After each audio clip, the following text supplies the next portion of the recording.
Bonjour à tous, c'est Salim Assad et bienvenue sur Scale to America, un podcast de New Fund.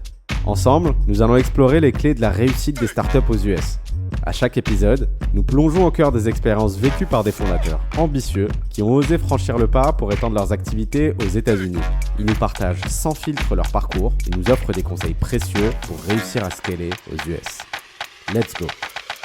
On est une petite boîte française qui fait à ce moment-là 0 chiffre d'affaires. On a identifié le marché américain comme indispensable à la réussite. Pour réussir aux États-Unis, il fallait qu'on apparaisse comme une boîte américaine. À partir de ce moment-là, notre CTO est américain. Je pense qu'il y a une part de chance de réussite. Et on veut faire une boîte ensemble et faire un truc avec beaucoup d'ambition.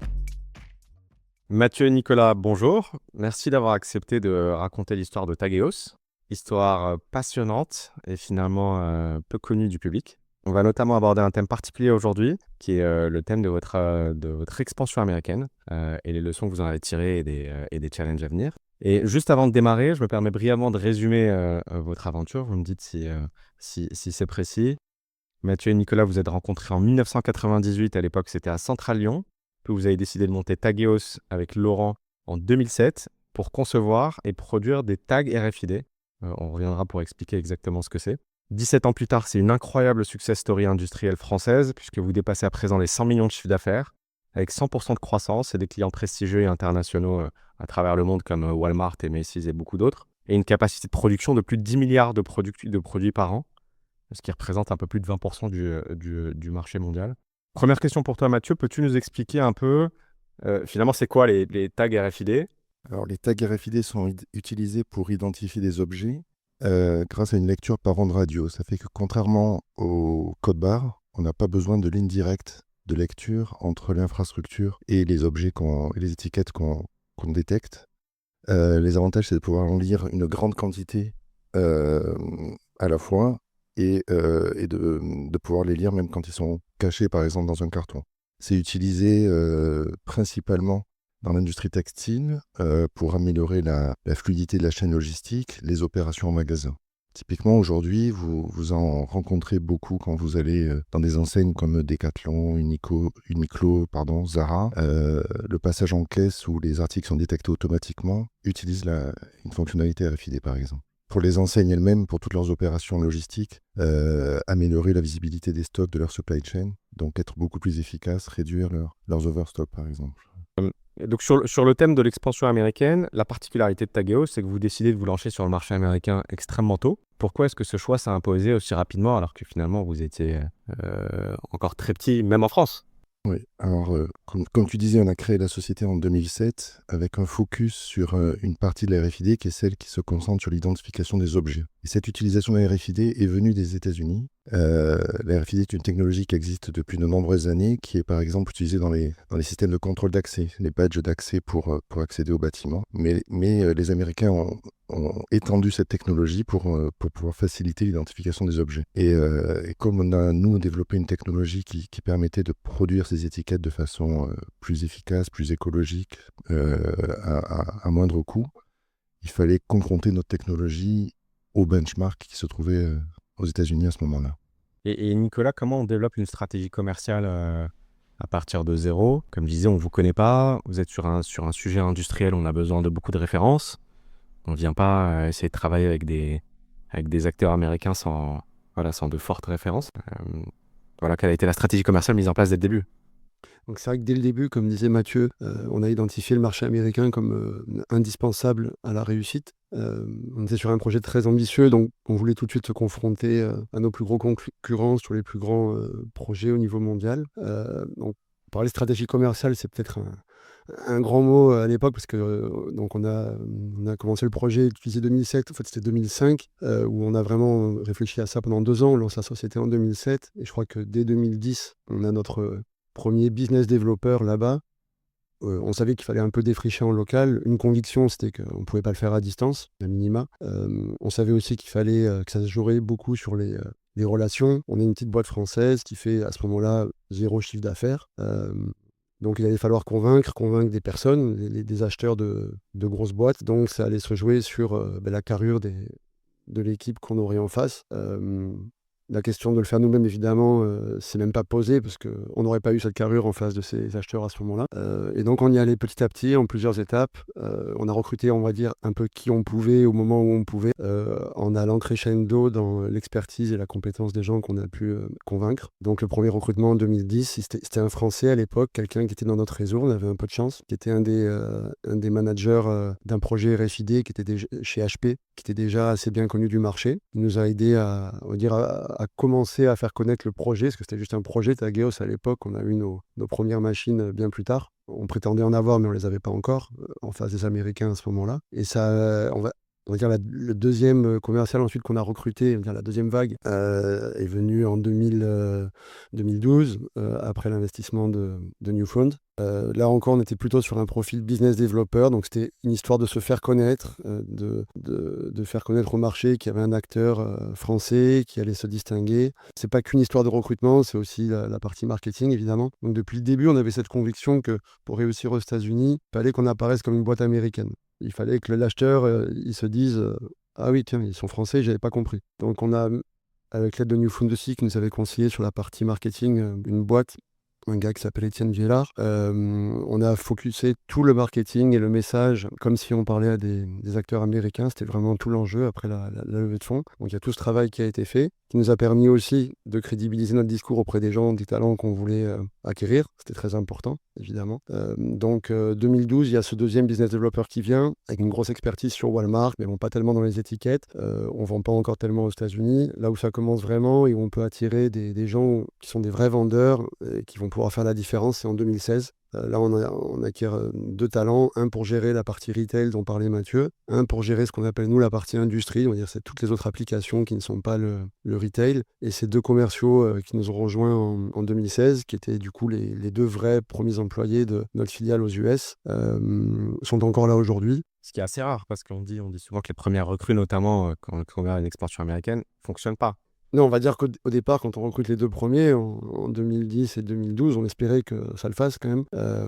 C'était un gros budget, mais c'était juste une personne dont on pouvait toujours se séparer assez rapidement, donc les risques étaient mesurés, mais les salaires aux États-Unis n'ont rien à voir avec la France, et il y a une très très grosse part de salaire fixe. On va dire que le salaire fixe d'un Américain peut être égal au salaire fixe plus le variable d'un Européen. Donc finalement, oui, on a été assez chanceux peut-être de les rencontrer aussitôt, mais pour nous, c'était quand même pas si tôt, parce que finalement, 6 ans après qu'on soit lancé là-bas, mais on a réussi à les recruter au même moment où on commençait à être prêt. Donc on a parlé de la partie recrutement commercial, on a parlé de la partie marketing. Pour y arriver, on était convaincus d'autres choses. Alors il fallait des certifications produits. Sur notre marché, il y a des certifications produits indispensables si on veut vendre sur le marché américain et notamment retail. Voilà. Et un point important, ça me rappelle une discussion que j'avais eue avec Olivier Payet sur un épisode précédent, qui disait une expansion américaine, il faut que les fondateurs soient absolument sur place pour que ça fonctionne. Et il se trouve qu'aucun de vous, ni Mathieu, ni Nicolas, ni Laurent, ne vous êtes installés aux États-Unis. Pourtant, ça a extrêmement bien marché. Est-ce que vous vous êtes posé la question c'est une question pour vous deux. Est-ce que vous vous êtes posé la question? Pour quelles raisons vous avez décidé d'y aller et pas y aller? Déjà, oui, c'est quelque chose qu'on entend très souvent, c'est très commun. On va dire, nous, c'est l'innovation française avant tout qu'on a développée avec au départ de la société un lien très fort avec le laboratoire de l'Université de Montpellier 2 et du CNRS. Donc, il nécessitait de toute façon que tous nos cadres, d'un point de vue technique, soient en France. On n'est pas du tout sur l'innovation dans la Silicon Valley, où on aurait eu besoin de recruter là-bas pour réussir. Là, il fallait qu'on arrive à recruter en France des talents français au niveau technique. Donc après, la question, je pense qu'elle se posait plus sur la partie vente. Donc on a un petit peu parlé. De toute façon, c'était pas nous qui allions craquer le case aux US. Il nous fallait les experts américains pour ça, qu'on allait recruter à la concurrence, etc. Bon, déjà, la question ne s'est pas posée d'un point de vue familial. Tous les trois, une de nos valeurs communes, on va en reparler, mais je pense qu'on a réussi à bien balancer la partie pro et famille. Et donc, pour les contraintes qu'on peut avoir chacun d'un point de vue personnel, la question ne s'est jamais posée. Le travail de nos femmes, nos enfants, les conditions personnelles. Mais tout en étant convaincu que ça n'allait pas être un frein au développement du projet. Et on a eu plutôt la chance à chaque fois de pouvoir confirmer ça. On n'a jamais eu à un moment donné un frein qui nous a fait dire mince, on n'arrive pas, on ne se fait pas confiance, il faut être sur place, on n'arrive pas à se comprendre avec les ressources locales. Au contraire, un énorme niveau de confiance qui s'est établi très rapidement avec les différentes personnes qu'on a pu recruter. Et donc, une grosse autonomie de part aussi. Mathieu, toi aussi, pour toi, vous étiez tous d'accord sur ce point. Il n'y a pas eu du tout de discussion par rapport à ça. Je rappelle qu'on en a un petit peu discuté, on a évoqué, on s'est posé la question pour voir si ça serait pas un frein de ne pas être présent sur place. Mais comme disait Nicolas, on a estimé qu'il valait mieux que ce soit vraiment investir sur des commerciaux qui eux-mêmes seraient des très bons relais et ambassadeurs de notre projet sur place. Et puis, on y a aussi été très souvent lors d'événements où on pouvait côtoyer et rencontrer tout notre écosystème de façon très régulière. Donc, ça ne nous a pas empêché de nouer des relations aussi avec les principaux acteurs locaux. J'avance un petit peu, on est maintenant en 2015-2016. La société fait environ 4 millions d'euros de chiffre d'affaires, donc il y a déjà un beau développement par rapport au début. Vous avez des beaux clients comme Decathlon, Louis Vuitton, DHL. Mais à ce moment-là, première crise de croissance. Vous partez en roadshow pour lever 15 millions d'euros. Ça se fait pas pour des raisons que je vais te laisser détailler, Mathieu. Et finalement, les banques sont réticentes à vous prêter de l'argent. Et voilà, première grosse crise de croissance. Qu'est-ce qui allait pas? Et finalement, comment vous en êtes sorti pour construire la success story qu'on connaît derrière? Oui, à ce moment-là, effectivement, on commence à avoir une bonne traction, notamment en Europe, sur les projets dont tu parlais. On est sur un marché donc on fabrique des consommables. Et donc de volume. Donc il nous fallait des moyens pour pouvoir augmenter notre capacité de production et nous déployer internationalement. Donc c'est pour ça qu'on avait discuté, décidé de faire cette augmentation de capital et de chercher des nouveaux actionnaires en complément de New Fund. Le projet avait très bien avancé, puis à la fin, les investisseurs ont décidé de changer un peu les termes, ce qui a un petit peu cassé la confiance de notre côté. On a perdu aussi un projet à ce moment-là. C'était vraiment à la toute fin des négociations. Oui, vraiment, c'était durant l'été, la seconde partie de 2016. Alors c'était un peu difficile parce que les recrutements clés dont Nicolas venait de parler se sont faits à ce moment-là. Donc on les avait engagés sur la base des fonds qui devaient arriver. Et puis finalement, on a décidé de ne pas faire cette augmentation de capital. Donc il a fallu manager la situation, gérer la situation du mieux possible. On a réussi à obtenir quand même des financements un peu plus tard en 2017, notamment un venture loan qui nous a bien aidé, pardon. Mais oui, ça a été une période difficile. Hein. Je ne sais pas si c'est crise de croissance, je pense un petit peu parce que on perd un client sur des problèmes qualité. On est dans un modèle indirect où en fait le partenaire qui transformait nos produits à l'époque n'était pas très très expérimenté non plus et ça avait fragilisé nos produits et du coup ça avait impacté le process de levée de fonds, mais aussi remis en question certaines opérations chez nous. On apprend beaucoup de ces erreurs. Donc à ce moment-là, oui, ça a été un peu pas une remise en question, mais on a tenu compte de ces expériences et on a essayé de s'améliorer en essayant à partir de là de focaliser une grosse partie de nos efforts au niveau industriel sur la qualité aussi, en se fixant comme objectif d'être absolument irréprochable et de préparer aussi la croissance de la société et l'augmentation de sa capacité de production de ces sites industriels sur des bases extrêmement saines au niveau organisation et qualité produit. D'accord. Et effectivement, juste après, il se passe quand même pas mal. Enfin, juste après, entre 2016 et 2020, il se passe quand même pas mal de choses d'événements qui vont participer à l'accélération de la société. Nicolas, tout à l'heure, tu mentionnais des nouvelles certifications que vous avez reçues. Donc, vous recevez la fameuse certification d'Auburn. On reviendra sur exactement ce que ça veut dire. Et au même moment, il y a une consolidation de marché qui est un vrai tournant, une vraie étape charnière dans l'évolution de la société. En quoi ces éléments ou ces événements ont fait que finalement Tageos a pris une trajectoire et passé dans une dimension complètement différente dans celle qu'on connaît aujourd'hui? C'est vrai qu'entre 2016 et 2020, on a connu une croissance qui était, on va dire, pas encore du tout à l'échelle de ce qu'on espérait, pas du tout à l'échelle de notre marché non plus, toujours pas en prise avec les principaux donneurs d'ordre de ce marché, mais on sentait qu'on s'y préparait. On commençait à construire une capacité de production qui nous permettait d'être crédibles, qui commençait à nous permettre d'être crédibles en face de ces acteurs. Une équipe commerciale qui était déjà bien en place aux États-Unis. Il nous manquait quelques certifications produits, et comme tu l'as cité, qu'on a commencé à très sérieusement obtenir à partir de 2018. En fait, en juillet 2018, d'un coup, on a la certification d'une part du laboratoire de Auburn qui certifie pour sur tout le marché américain les produits. Si on l'a pas, on ne peut pas vendre aux États-Unis. On avait déjà commencé à en obtenir, mais pas des certifications clés qui permettaient vraiment d'ouvrir toutes les portes. Et en même temps, on a celle de Macy's qu'il fallait aussi avoir pour vendre à Macy's. Et en général, un client n'achetait pas si on n'avait pas les deux. Il ne va pas acheter une étiquette. Si on a juste Auburn et qu'on ne coche pas la case Macy's, il veut mutualiser sur ses stocks. Donc on a eu ça à partir de 2018. Et effectivement, il y a l'événement dont tu parles. Donc on va dire c'est le numéro 1 du marché à ce moment-là qui rachète le numéro 2. On n'était pas encore le numéro 3, mais en tout cas, on était certainement le mieux armé pour le devenir derrière, en cochant un peu toutes les cases. Donc celles dont j'ai parlé sur la production, les équipes, le sérieux, la qualité, l'ambition de devenir un des leaders de la taille du numéro 1 ou numéro 2. Et donc à ce moment-là, on va dire, on a été capable non seulement de cocher toutes les cases de ce point de vue-là, mais aussi d'attirer des nouveaux talents. Donc là, en 2020, malgré la crise du Covid, n'était pas du tout lié à ces recrutements. On va dire les recrutements sont plutôt liés au rachat dont on a parlé du numéro 1 par le numéro 2, du numéro 2 par le numéro 1, pardon. Et donc là, on attire tout notre board. On recrute notre CMO, le responsable marketing, on recrute 3 VP, on va dire, commerciaux, un pour les US, un pour l'Europe, un pour l'Asie, qui était arrivé juste un petit peu avant. On recrute notre responsable technique aussi. Donc tous les cadres, c'est quasiment une personne qui les a quasiment tout attirés. Quelqu'un de l'équipe commerciale en Allemagne. Aujourd'hui, je crois que de cette boîte, on a dû attirer plus de 50 personnes dans toutes les fonctions. Et on pense que c'est vraiment ce qui a contribué à faire le succès, parce qu'on a réussi à attirer des gens, les meilleurs du marché, qui sont vraiment reconnus comme tels. Tout le monde nous dit qu'on a la meilleure équipe du marché. Tout le monde, on a l'impression aujourd'hui, rêverait de bosser sur le marché avec nous. En tout cas, on reçoit énormément de demandes, mais maintenant, on peut pas dire oui à toutes. Et on peut être extrêmement sélectif sur les candidats qu'on recrute. Donc ça s'est pas arrêté après 2020, ces recrutements. Mais on va dire que c'est vraiment parti de là, et le fait de pouvoir attirer les meilleurs talents de l'industrie.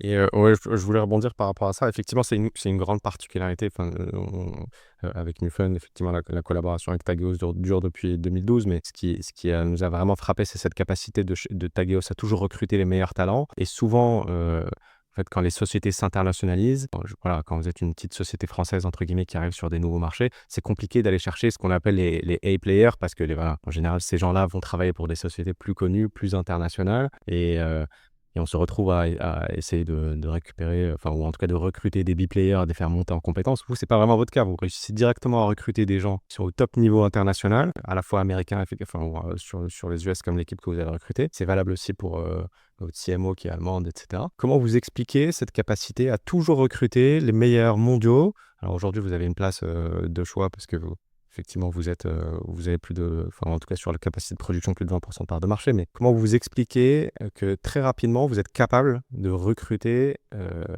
les meilleurs? C'est pas facile à expliquer.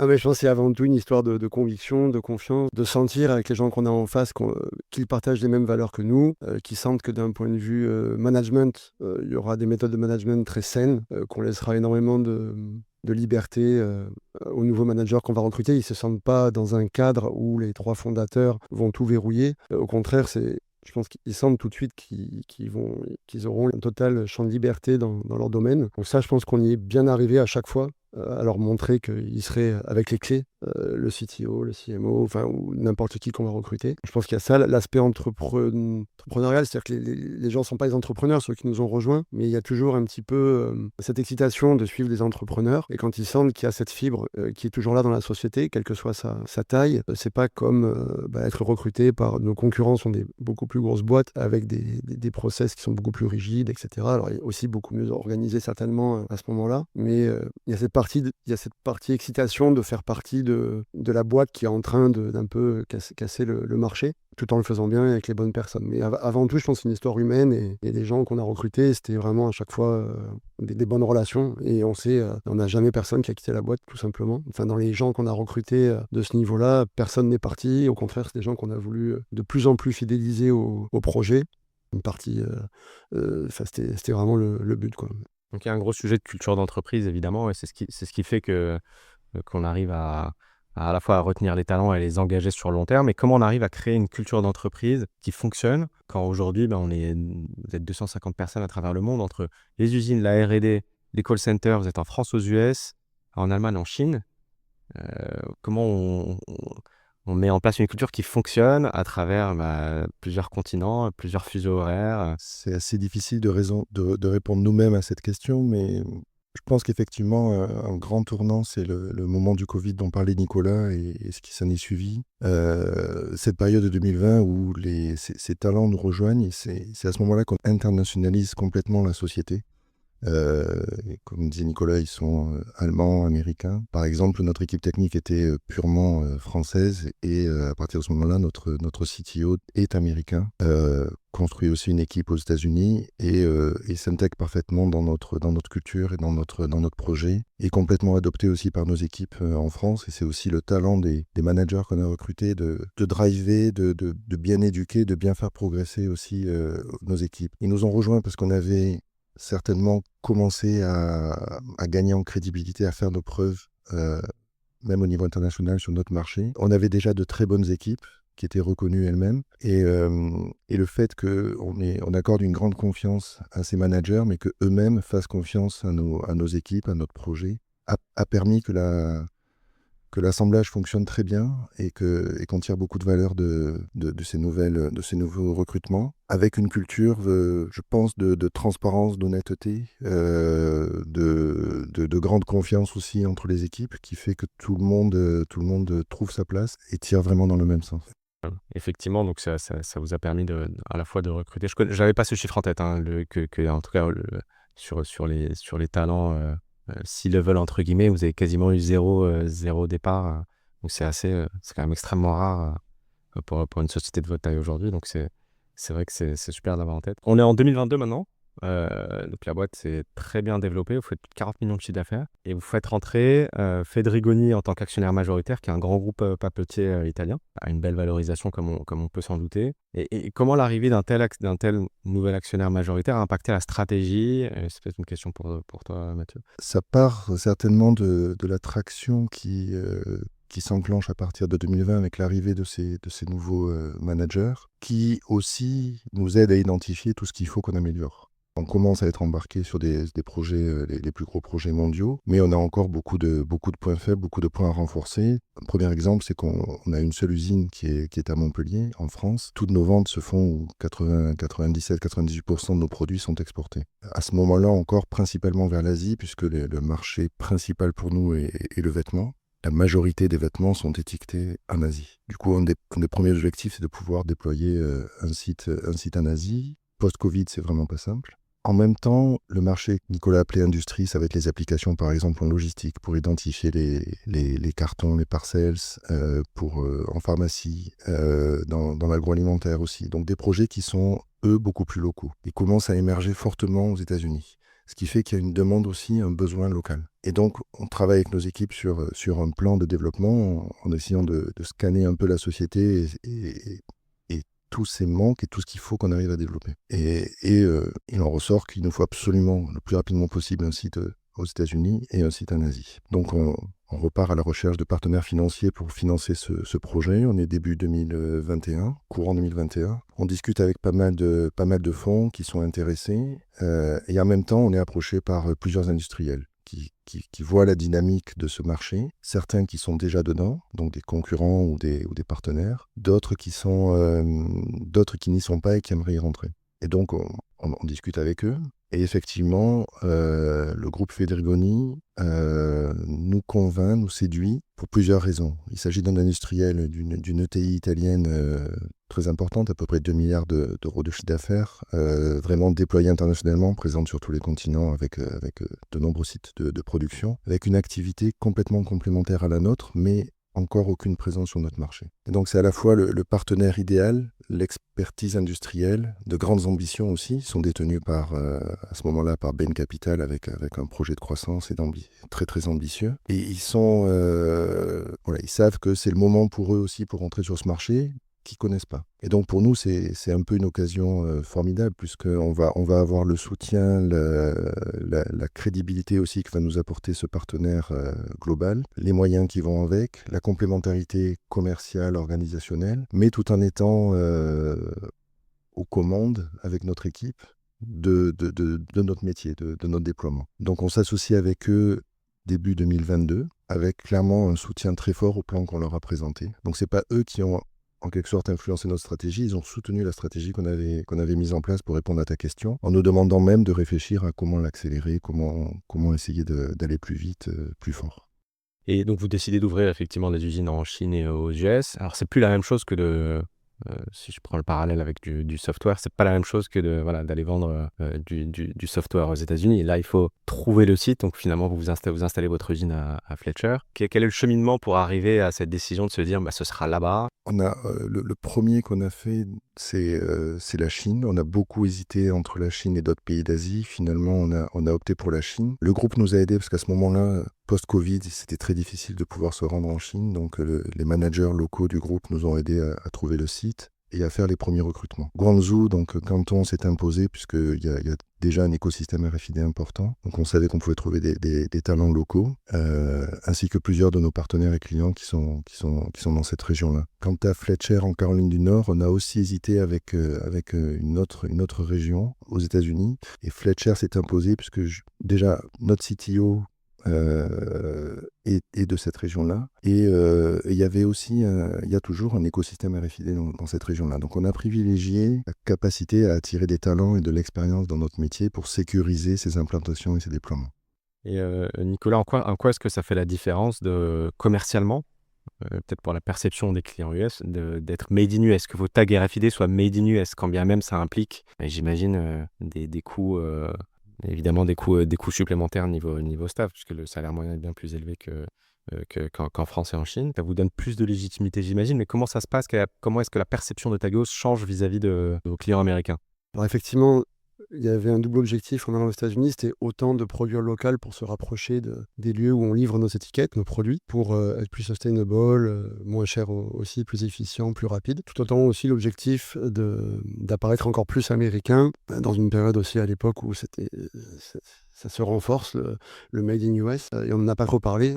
C'est aussi à un moment donné où nos concurrents investissent aussi aux États-Unis. Donc au moment où on a l'idée, on n'avait pas forcément une énorme concurrence locale de fabrication aux US. Nos concurrents étaient essentiellement de fabrication chinoise. Il y a eu la mise en place des tarifs, donc taxe à l'importation aux États-Unis de produits chinois. Donc d'un coup, tout le marché cherche à produire en dehors de Chine. C'est 25%, donc c'est énorme, c'est prohibitif. Un acteur américain ne peut pas importer de produits chinois dans notre marché, ou alors ce serait exceptionnel. Donc au même moment, on a des concurrents chinois qui, eux, commencent à réfléchir à des projets d'usines dans d'autres pays d'Asie, parce qu'ils ne se sentent pas suffisamment solides.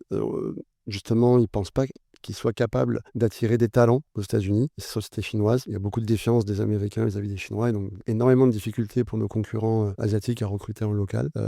C'est valable sur le plan commercial, mais dans toutes les autres fonctions. Et nous, donc, quand on arrive avec notre projet US, notre principal concurrent aux US décide plutôt, lui, d'aller au Mexique avec des coûts moins chers pour baisser les coûts de production. Donc nous, effectivement, on va un petit peu à contre-courant. On veut aller vraiment aux US, là où effectivement c'est plus cher, mais on pense que ça va être un énorme avantage commercial, marketing, pour l'image de la boîte. Et on pense que alors, le site est encore très récent. Il a vraiment ça fait vraiment un an qu'il est pleinement opérationnel. Mais on peut déjà sentir les résultats. Et tu as parlé de plus de 100% de croissance pour cette année. C'est 70% de cette croissance vient des États-Unis, et notamment de nos livraisons en local. Alors on aurait certainement perdu des clients ou des volumes si on n'avait pas installé dans ce timing l'usine aux États-Unis. Donc il y avait, de même qu'en Chine, donc il y avait, comme Mathieu disait, un côté défensif. En Chine, clairement défensif, et aux US, défensif, mais aussi du coup pour aller chercher des parts de marché chez les concurrents qui soit partaient des États-Unis ou alors n'y étaient pas encore. Et comment on recrute finalement parce que là on est vraiment dans le dur industriel, hein, on ne recrute pas on recrute plus des cols blancs entre guillemets qui vont vous aider sur une stratégie commerciale. Là on est vraiment, c'est l'usine, il faut recruter des ouvriers, pour avoir une vraie capacité de production locale. C'est pas la même chose à partir de France, même avec des équipes sur place. Comment on parvient à recruter les bonnes personnes pour faire tourner une usine? Alors, aux États-Unis, avec notre CTO sur place et aussi les cadres chez nous qui sont des anciens de notre concurrent, ont gardé des connexions avec des responsables de site, des country managers de cet ancien concurrent, et notamment celui qui est aujourd'hui notre general manager US, avait quitté cette société, faisait autre chose à ce moment-là, mais était toujours intéressé, et donc a été le premier à rejoindre notre projet industriel, c'est-à-dire que c'est lui qui a sur place à la fois constitué l'équipe, et rechercher les locaux, discuter avec les autorités, etc., pour préparer notre installation. Donc il nous a rejoint assez tôt, pendant l'été 2022, je crois, pour cette mission-là. Donc quelques mois avant, quelques trimestres avant l'ouverture du site pour préparer. Et donc par ce réseau, ensuite, on a pu recruter les principaux managers du site, directeurs industriels, directeurs techniques pour la production, responsables qualité, qui ensuite ont attiré des opérateurs soit expérimentés, soit des techniciens qui n'étaient pas spécialement expérimentés dans notre industrie, mais qui ont été formés par les équipes qui avaient déjà été constituées. Et avec le support aussi de nos équipes allemandes, on a constitué une équipe responsable de cette activité de déploiement, qui a été en charge de déployer donc ces 2 nouveaux sites industriels, et qui a transféré, qui a formé ces nouvelles recrues à tous nos process, pour que les process soient absolument identiques sur chaque site, et que la qualité des produits soit complètement homogène.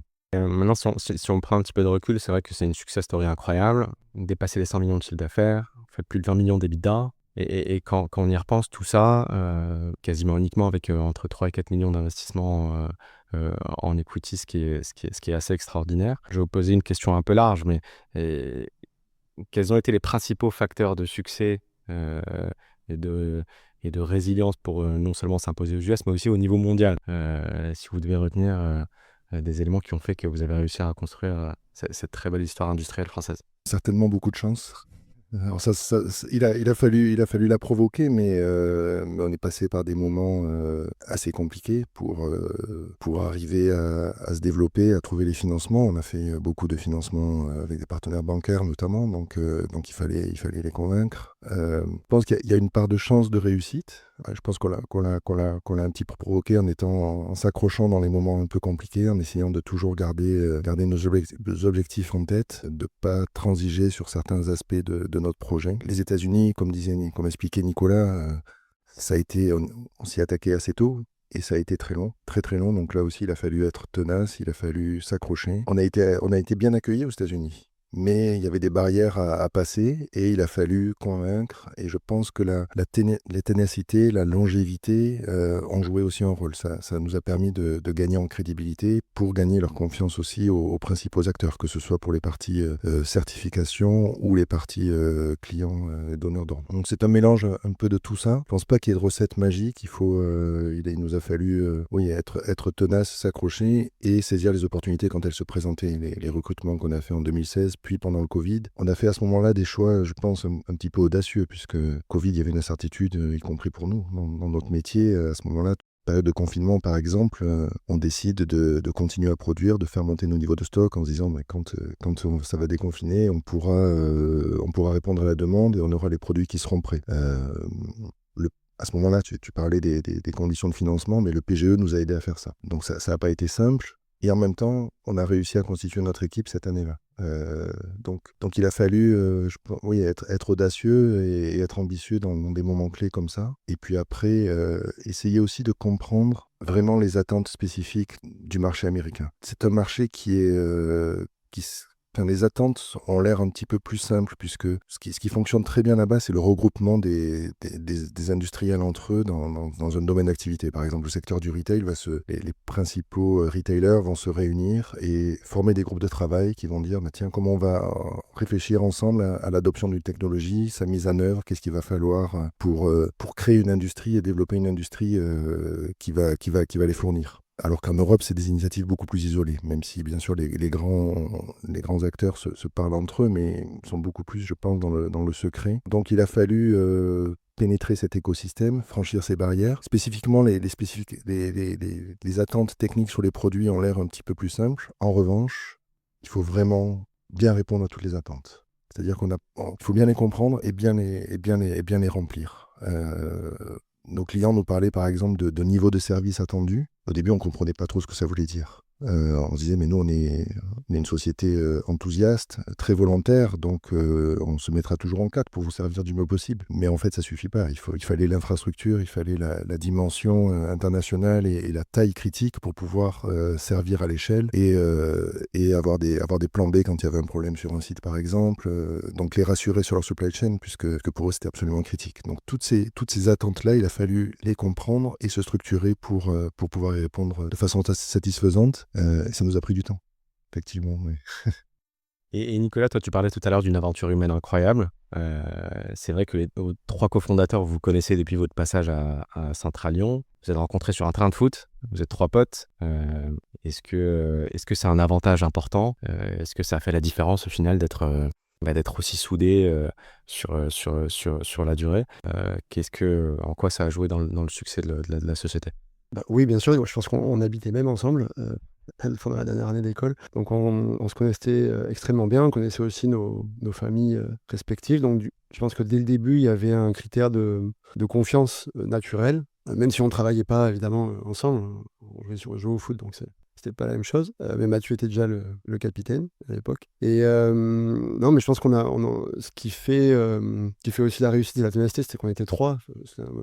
C'est que si un de nous avait été tout seul, ça aurait été beaucoup plus dur pour la durée. Donc non seulement d'être 3 et de partager énormément de choses en commun qui font le succès du projet, ne serait-ce qu'en termes de valeurs, l'aspect entrepreneurial, on voulait tous les 3 faire une boîte, l'aspect ambition. Si on faisait une boîte, c'était pas pour être dans une niche marché et entre guillemets faire quelque chose qui marche, mais sans plus, juste sur ce marché français. Dès le début, on savait pas, quand on a commencé à parler de ce projet, c'était pas tout de suite pour faire des étiquettes RFID, c'était on veut faire une boîte ensemble et faire un truc avec beaucoup d'ambition. Et on est tombé sur la RFID en cherchant un peu une idée et un projet. Alors il y avait quand même une idée de départ autour du marché de la RFID, mais pas encore sur l'étiquette. Et par exemple, l'étiquette, on s'y attaquait parce qu'on s'est dit, si on veut être ambitieux sur ce marché, il faut faire le consommable, parce que c'est là qu'il y a le plus d'enjeux. C'est là où on pourra toucher, avoir le plus d'impact, avoir le plus de clients possible, avec une couverture mondiale. Ça vraiment, tout ça, ça nous réunissait dès le départ et ça ne s'est jamais arrêté. Et aussi, je pense, en partageant depuis le début jusqu'à maintenant les mêmes convictions autour de qu'est-ce qui va faire le succès du projet. Bon, par exemple, aller aux États-Unis, c'était une évidence, ça aurait pu ne pas l'être, mais ça a été dès le début. Qu'est-ce qu'il fallait faire pour réussir aux États-Unis? C'était évident pour tous les 3. Il n'y a jamais eu de débat sur ah non, il faut faire ci, il faut faire ça. Il y avait un énorme un alignement sur ces choses-là, dont Mathieu parlait, le niveau de service qu'il faut atteindre, le fait qu'il fallait faire des usines en Chine, aux États-Unis, tout ça, c'était... En fait, c'est depuis le début du projet qu'on voit ça. On s'est tout de suite projeté dans on va dire la finalité. On va dire la différence, c'est que ça a pris beaucoup plus de temps que prévu. Si on regarde le business plan en 2008, je crois que c'était en 2011 qu'on était à l'étape actuelle. Donc ça a pris beaucoup plus de temps, mais on n'a jamais remis en question tout ça. Et je pense que c'est ça aussi qui fait qu'on est arrivé à attirer ces talents. D'ailleurs, on n'a pas parlé, mais sans jamais faire appel à un cabinet de chasse. Vraiment, on attire les gens, et les gens nous appellent pour être recrutés sans qu'on ait même à les chercher. Très souvent, ça s'est produit comme ça, pas toujours évidemment. Mais je pense que c'est ça aussi qui les séduit, c'est qu'ils sont convaincus parce qu'ils voient que c'est clair, quoi. Le chemin est clair. Et les gens qu'on recrute partagent, on va dire, je pense, les mêmes convictions. Avec du recul, est-ce qu'il y a des choses que vous auriez fait différemment? Bon, là, c'est... Voilà, l'histoire est belle, mais il y a peut-être toujours des choses qu'on aurait aimé faire un peu plus rapidement. Tu disais que sur le business plan, enfin, le business plan aujourd'hui, c'était celui de 2011, notamment pour donner des conseils aux entrepreneurs qui veulent se lancer rapidement sur le marché américain. Est-ce qu'il y a des choses que vous avez appris, que vous auriez aimé savoir quand vous étiez jeune entrepreneur en 2008-2009? Alors, ce qui nous a aussi réunis au début, c'était l'innovation technologique. On n'a pas beaucoup parlé. Donc, c'était non seulement arriver à percer, mais avec une innovation technologique qui fasse que de toute façon, ce soit impossible pour les autres, ils sont obligés de venir chez nous. Donc ça nous a animés quand même pendant quasiment les premières 10 années. Donc on a vraiment développé une technologie de rupture. On a été soutenu à fond avant que Newfound vienne nous soutenir lui-même. On a été soutenu par l'État, par à l'époque Oseo, BPI aujourd'hui, par l'agglomération de Montpellier, la région Occitanie. On a reçu énormément de soutien, on faisait partie d'un incubateur, etc. On est passé par toutes les étapes de l'innovation en France, on va dire, et en voulant vraiment persévérer on veut réussir sur ce marché grâce à l'innovation technologique de rupture sur un process de fabrication des étiquettes. Finalement, c'est pas un process aujourd'hui qu'on continue à utiliser. Donc peut-être qu'avec du recul, on pourrait se dire qu'à un moment donné où on était peut-être capable de rencontrer notre marché, vu les efforts et les succès qu'on avait d'un point de vue commercial, marketing, Tageos avait un nom, avait une réputation, mais sans vraiment avoir derrière la capacité de production, etc. Et peut-être qu'on a essayé de persévérer un peu trop longtemps dans notre innovation technologique. Et donc c'est en 2016 justement qu'on a choisi d'adresser le marché avec d'autres atouts, comme la qualité, comme le niveau de service par exemple, la proximité avec nos clients, vraiment plein d'autres atouts qui sont moins en rupture. Du coup, c'est beaucoup plus difficile de gagner. Et ça, on se l'est dit seulement en 2016.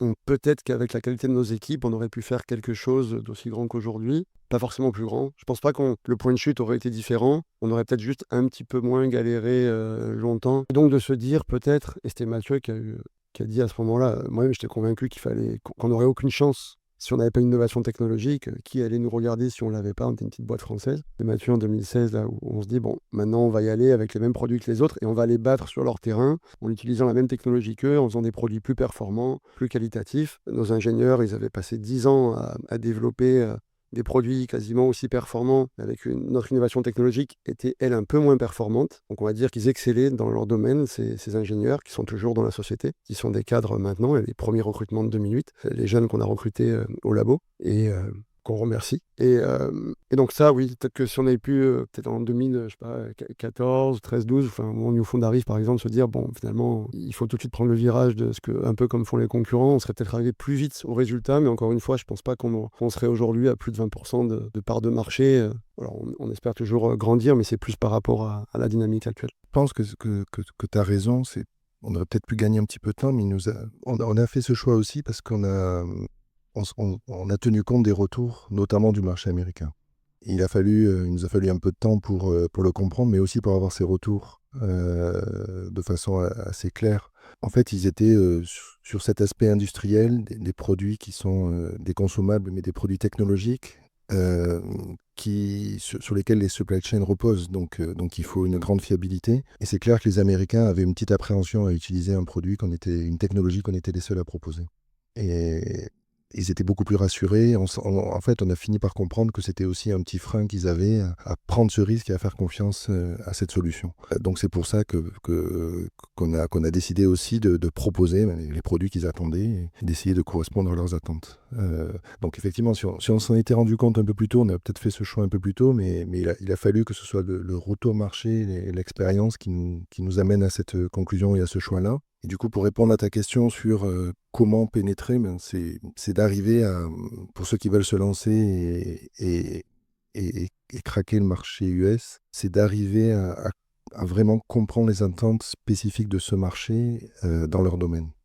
Ça veut dire rencontrer l'écosystème, comprendre comment il fonctionne, arriver à en faire partie, à y être vraiment intégré pour avoir les bonnes informations, les bons retours et être assez minimum ouvert pour les entendre et essayer de les comprendre et de s'adapter. On a peut-être ce côté français qu'on a eu, notamment des ingénieurs français, d'être absolument convaincus par nos solutions, par notre technologie et de se dire qu'ils vont comprendre, ils vont comprendre comme nous que c'est beaucoup mieux comme ça. Ils ne fonctionnent pas forcément comme ça, en fait. C'est la grande différence qu'on a pu expérimenter. Ouais. Merci beaucoup Mathieu, merci beaucoup Nicolas pour votre présence sur cet épisode. On vous souhaite beaucoup de succès pour la suite de Tageos. Et quant à nous, on se retrouve sur un prochain épisode de Scale to America. Merci beaucoup.